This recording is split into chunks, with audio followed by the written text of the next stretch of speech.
Hallelujah, hallelujah.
puisse réellement avoir de l'impact, qu'elle puisse réellement toucher tes besoins et laisse ta voix et remettre ta propre vie en les mains du Seigneur.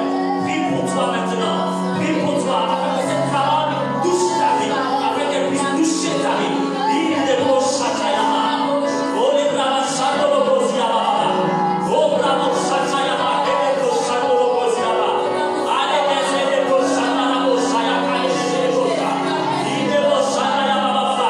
Il est beau, Chakayama. Oh, les Chakayama.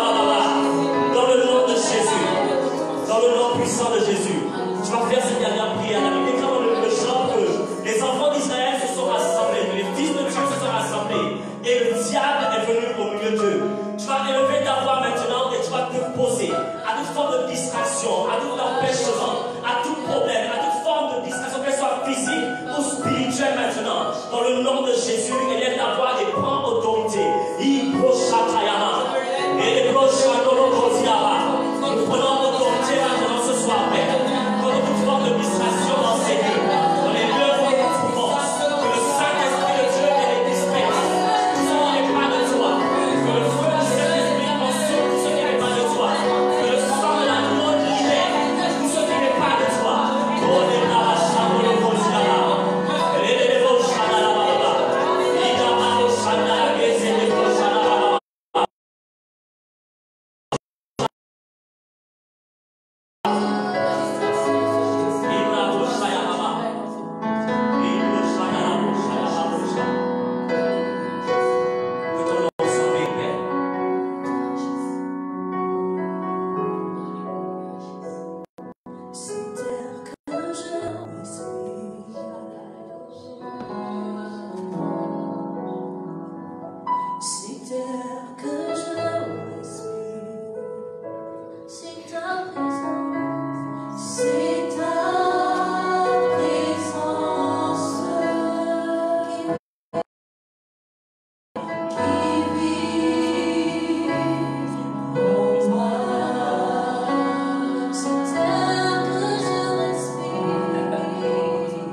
partage.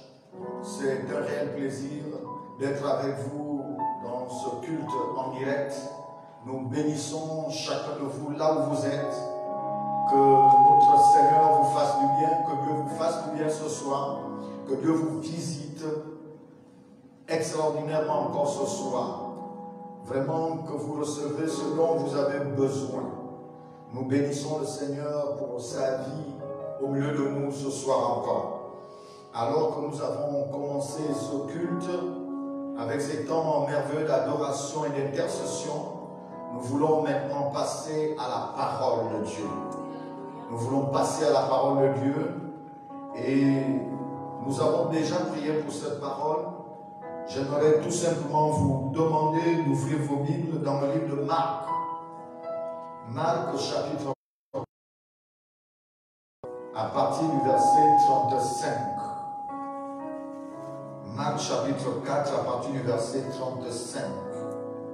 Le thème de notre message ce soir c'est silence, tais-toi. Ce même jour, sur le soir, Jésus leur dit, passons à l'autre bord. Après avoir renvoyé la foule, ils l'amenèrent dans la barque où il se trouvait. Il y avait aussi d'autres barques avec lui. Il s'éleva un grand tourbillon et les flots se jetaient dans la barque au point qu'elle se remplissait déjà.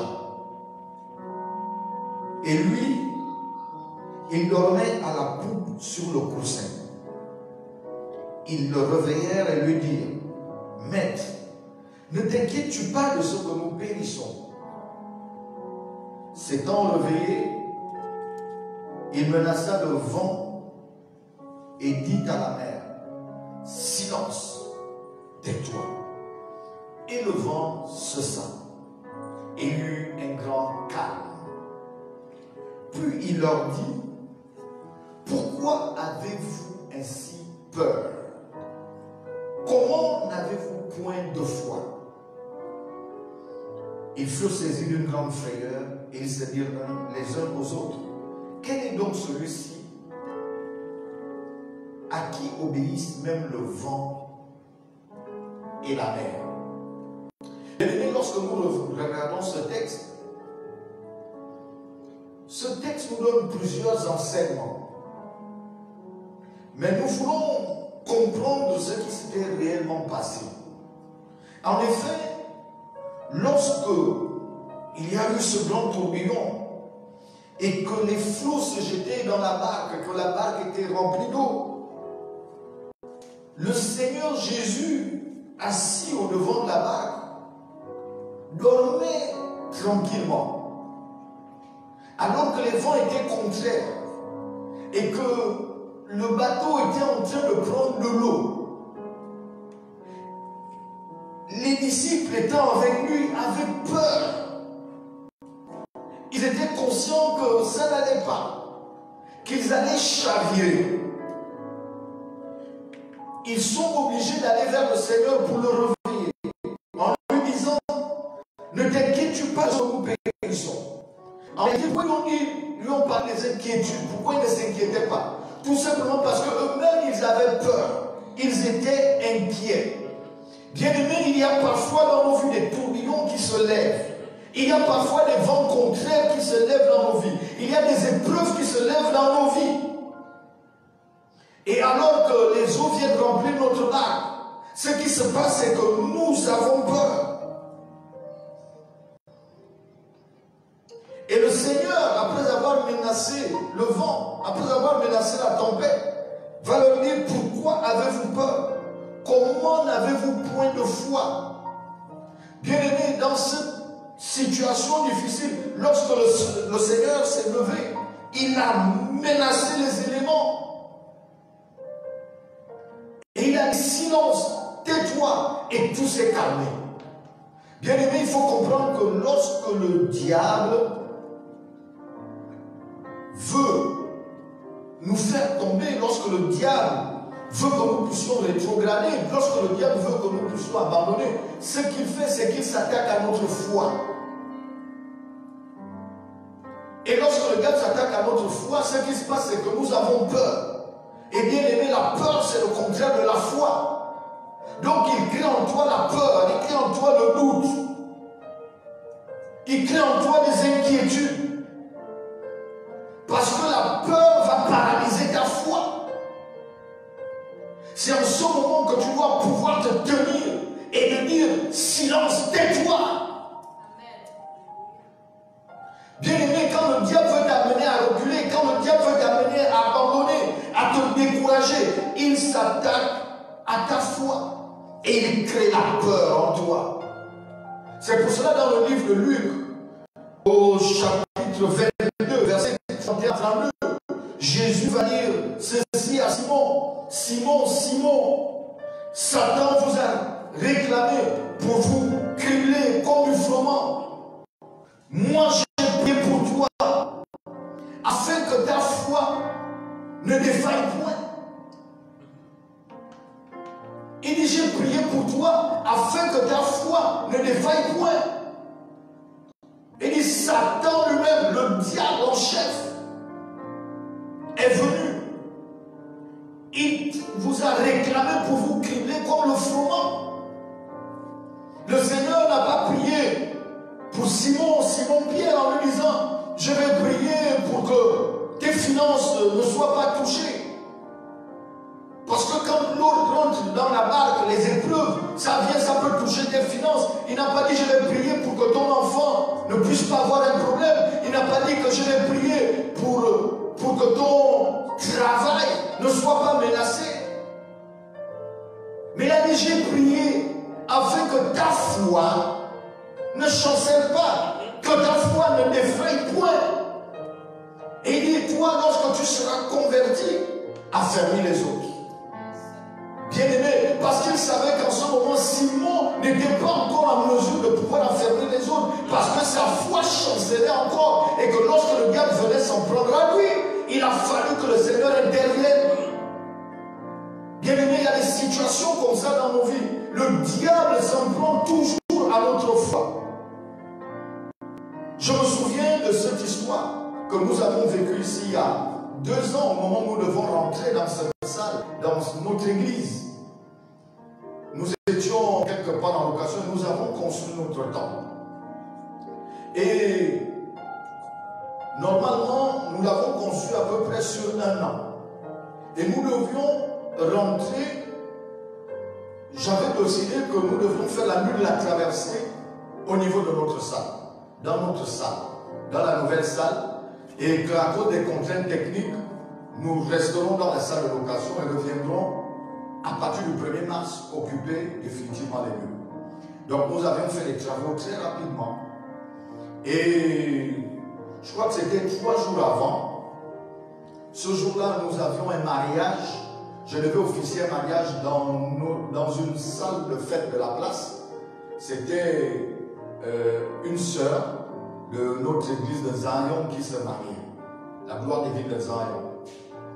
Et au moment où je suis allé vers 17h pour le lieu de mariage, parce que je devais officier bénir le mariage, la bénédiction nuptiale devait se faire normalement dans cette salle, il est arrivé un incident très grave au niveau de l'église.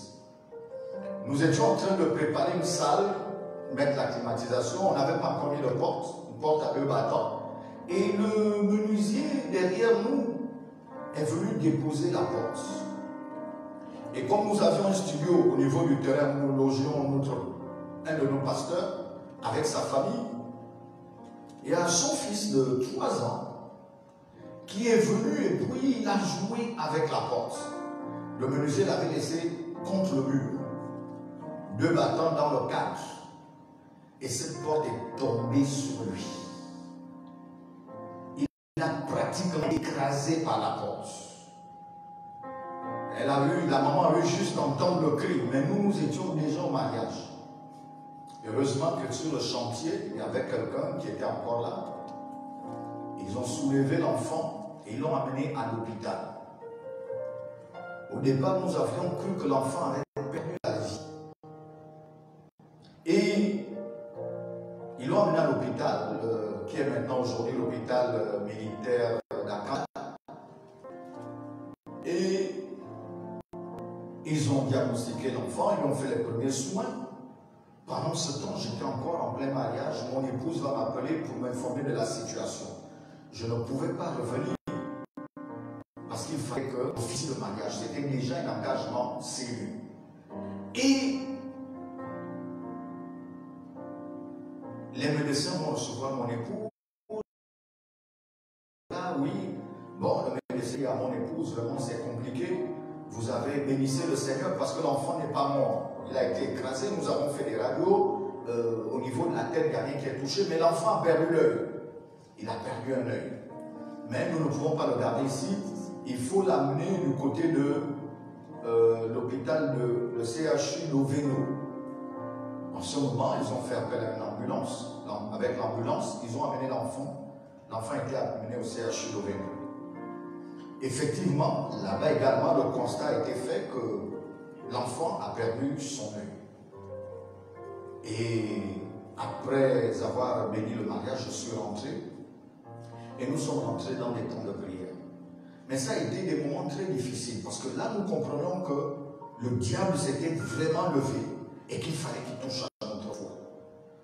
Nous avons alerté plusieurs personnes de l'église afin que nous rentrions dans des temps de prière intenses. Et puis, pendant que les gens commençaient à avoir la nouvelle, beaucoup de personnes ont commencé à m'appeler en me disant « Papa, est-ce que ce serait encore possible qu'on puisse faire la nuit de la traversée dans 2 jours dans cette situation? Est-ce que ce sera possible ?» Donc, vous comprenez que en ce moment, le diable commençait à toucher à la foi des gens. Commencer à toucher à la foi des gens. Est-ce que ce sera possible? Ce n'est pas possible que dans cette situation, qu'est-ce que les gens vont dire? Et moi-même aussi, j'ai commencé à me poser des questions. J'ai dit, imaginez-vous un seul instant que nous étions à quelques jours de rentrer dans ce temple, ce nouveau temple. Qu'est-ce que les gens allaient dire si cet enfant était mort? Et en priant, j'ai eu ma foi qui a été boostée. Et j'ai pu dire, Satan, silence, tais-toi. En ce moment, j'ai eu comme une force en moi. Et j'ai pu répondre à tout le monde, nous allons le faire. Je suis sûr que Dieu fera quelque chose. Nous allons faire la nuit de la traversée dans le nouveau temple. Je sais que Dieu fera quelque chose. Je ne savais pas encore ce qu'il ferait, mais nous étions en train de prier. Et puis, bien aimé, quelque chose d'extraordinaire s'est passé. On nous a appelé le lendemain pour me dire qu'il fallait qu'on opère rapidement l'enfant, qu'on nettoie l'œil, qu'on opère rapidement en vue de pouvoir mettre une bille. Je ne sais pas comment ça s'appelle. Il fallait qu'on le fasse rapidement et qu'il fallait qu'on donne une caution. Nous sommes allés, on a payé la caution et ils ont fait des examens à l'enfant pour pouvoir le lendemain l'opérer. Et le lendemain, ils ont préparé l'enfant. On l'a amené, on devait maintenant l'amener à la salle.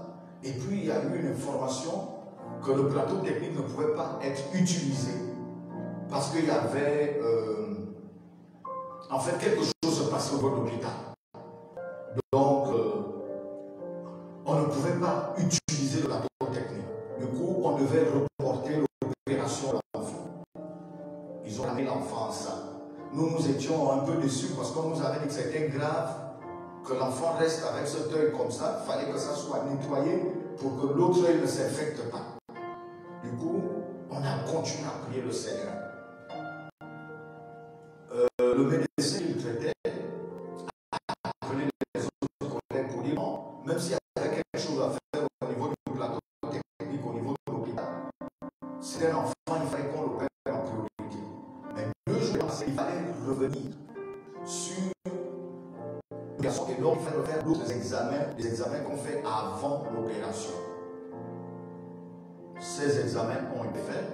Le lendemain, on a pris l'enfant pour faire les examens. Mais au moment où la grosse bande qu'on avait mise, le médecin avait mis, il a ouvert pour nettoyer l'enfant. Il s'est rendu compte que quelque chose s'était passé.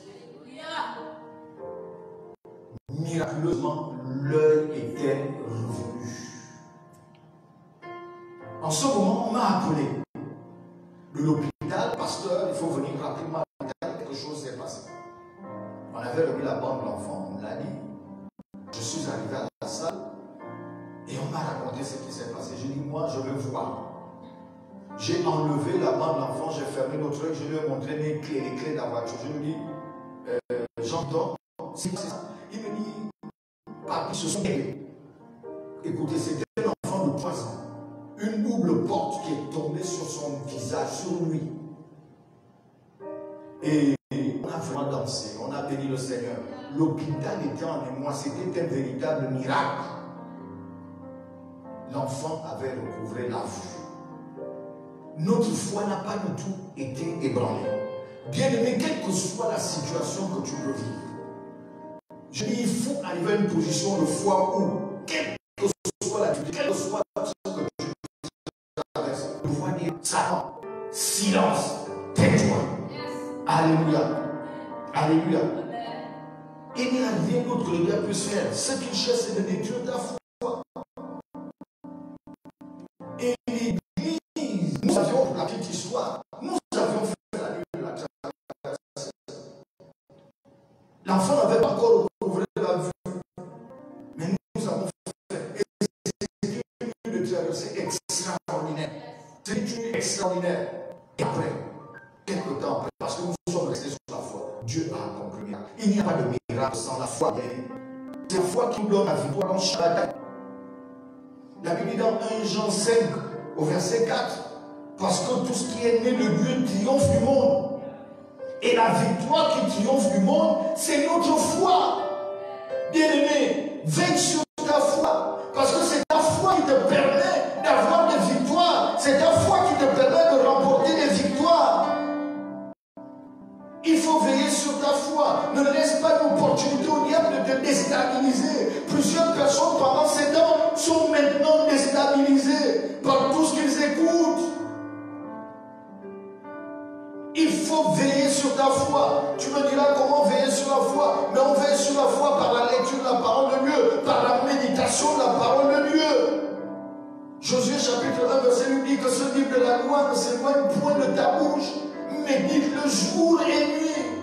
C'est alors que tu auras du succès. C'est alors que tu réussiras dans tout ce que tu entreprendras. La Bible dit tout ce que tu entreprendras. Ce ne sont pas les circonstances de la vie qui doivent nous guider. Ce n'est pas ce que le diable fait semblant de mettre devant toi. C'est à toi de prendre l'autorité et de dire silence, tais-toi.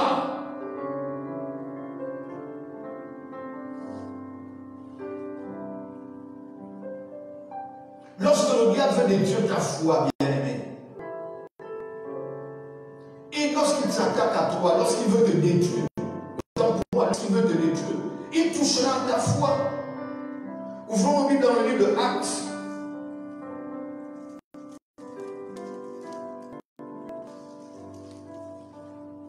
Actes chapitre 16. Le verset 16.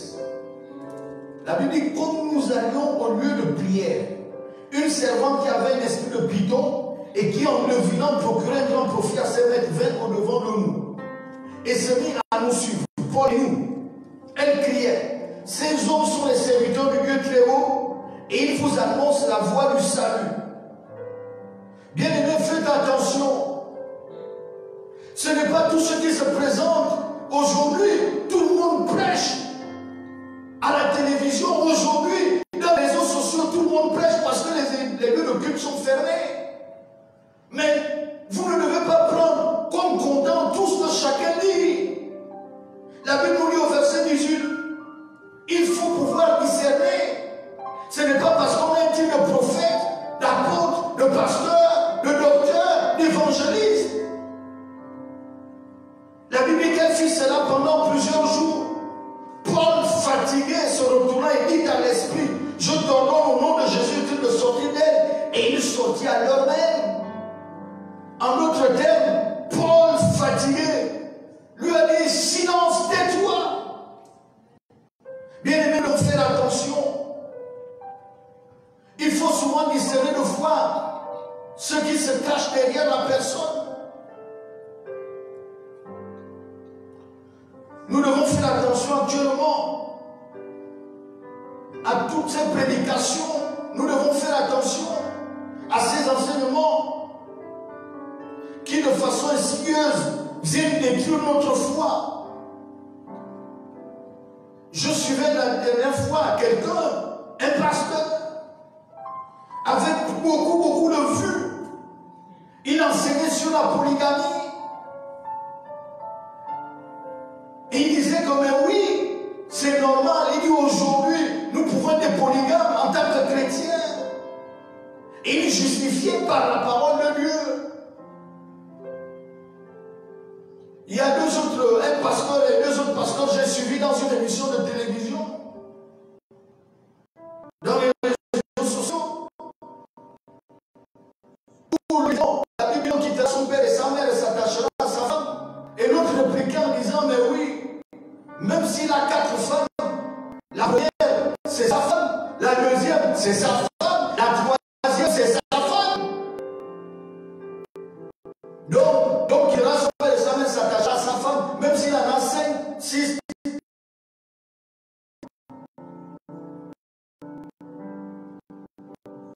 Vous vous rendez compte?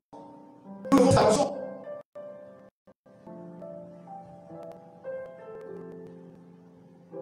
Aujourd'hui, nous voyons des choses se lever.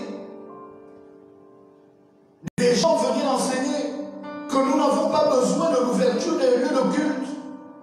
Parce que quand on prend la Bible à la maison, il servait le Seigneur, il se réunissait dans les maisons. Mais bien aimé, nous devons faire attention à ce genre d'enseignement. Il se réunissait dans les maisons, oui. Mais on ne disait pas que dans cette maison, il y avait que la même famille. Ce sont des gens qui se réunissaient dans des maisons. Ils venaient de différentes maisons et ils faisaient l'église de maison. Il y a l'église universelle, il y a l'église locale. Nous, lorsque nous avons grandi dans le Seigneur, les enseignements, nous les avons reçus à l'église. Quel est ce message qu'on est en train de passer? Oui, la Covid-19 est bienvenue, c'est bien fait. Comme ça, on verra maintenant, il n'y a pas d'église. Ceux qui ont bâti de grandes églises, en réalité, certains sont aigris. D'autres sont jaloux des pasteurs qui ont réussi. Nous devons faire attention. Vous pensez qu'un chrétien peut grandir s'il n'est pas enseigné? Est-ce que sa foi peut grandir? La foi est comme un muscle, ça se développe. Le chrétien a besoin d'avoir des temps seuls de méditation, de parole de Dieu. Il a besoin d'avoir ces temps de jeûne et de prière. Mais il a besoin aussi de vivre en union fraternelle. Sa foi va grandir au contact des autres, au contact des échanges avec les autres. Mais en réalité, tous ceux qui montent au créneau, en attaquant l'autre pasteur, derrière, c'est un esprit.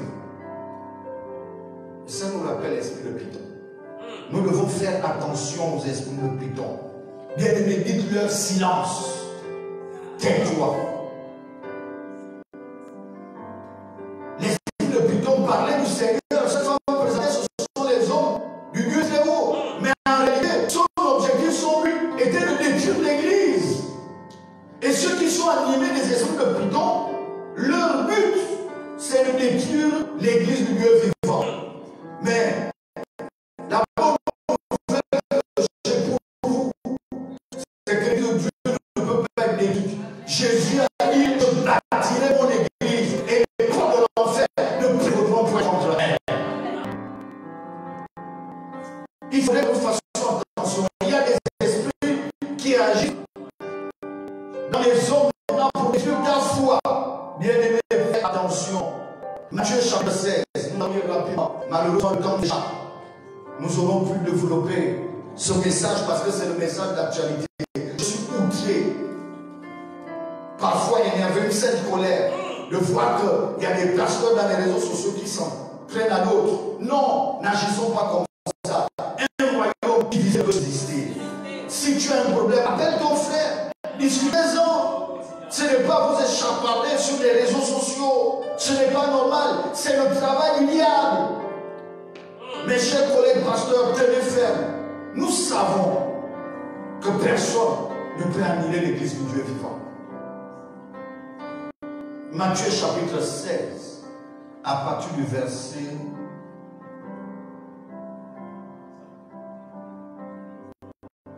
21. Dès lors, Jésus ses disciples qu'il fallait qu'il allât à Jérusalem, qu'il souffrit beaucoup de la part des anciens, les principaux sacrificateurs et les scribes, qu'il fut mis à mort et qu'il ressuscita le 3e jour. Pierre, l'ayant pris à part, se mit à le reprendre et dit, à Dieu ne plaise, Seigneur, cela ne t'arrivera pas. Mais Jésus se retournant dit à Pierre, arrière de moi, Satan, tu mets en scandale, car les pensées ne sont pas les pensées de Dieu, mais c'est les pensées des hommes. Jésus avait discerné l'esprit qui parlait derrière Pierre. Et c'était Satan.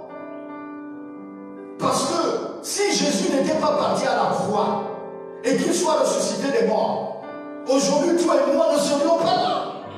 Ce n'est pas possible. Pierre ne faisait pas dans le sens de vouloir détruire le Seigneur. Il voulait, lui, il pensait qu'il faisait du bien, qu'il voulait garder le Seigneur, qu'il voulait protéger le Seigneur.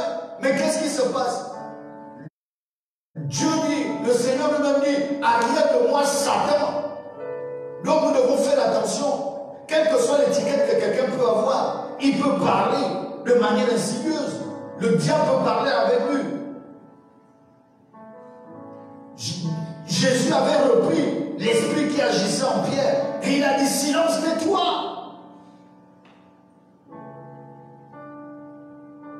Lorsque quelqu'un vous fait du mal, il est jaloux de vous. Bien aimé, beaucoup de messages que nous attendons aujourd'hui. Il y a plusieurs messages de jalousie. Des envieux, des aigris. Bien aimé, je vous dis la vérité, l'homme n'aime pas la réussite de l'autre. Même dans vos familles, ce n'est pas tout le monde qui veut te voir réussir.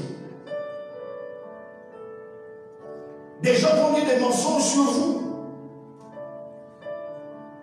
Des fausses histoires. En réalité, ce sont des gens qui sont manipulés par le diable. Il faut leur dire silence, tais-toi. Et comment le dire?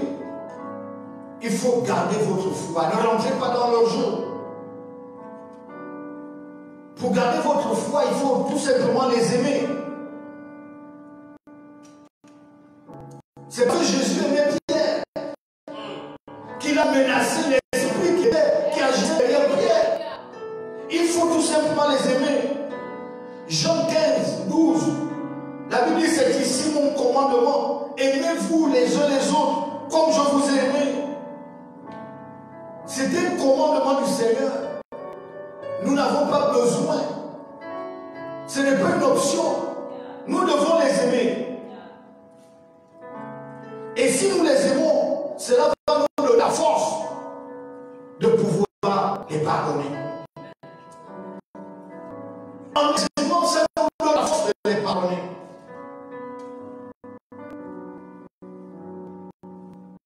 Bien-aimés, il suffit de dire silence, tais-toi. Nous allons chuter. Nous sommes arrivés au terme de notre prédication.